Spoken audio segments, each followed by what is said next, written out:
All right, welcome back to another episode of Planning Period with me, Thomas Hummel, co-founder of Eduaide.ai. And last episode, I showed you guys the student-centered approach, and I'm going to sort of build off of that again. So I'm going to go ahead and launch Eduaide.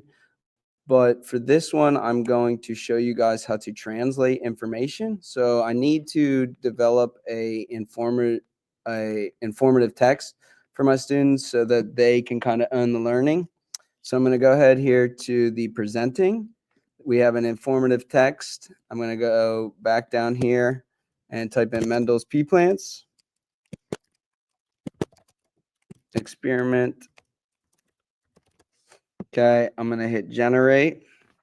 And this is going to give me a summary of what Mendel did and some of his findings from the pea plant experiment. Just a great source of information for my students. Um, there it is, right? This is great. But I actually have a class where about 30% of my students are Spanish speaking. And so I can go ahead, add this to the chat. I can prompt it to translate into Spanish.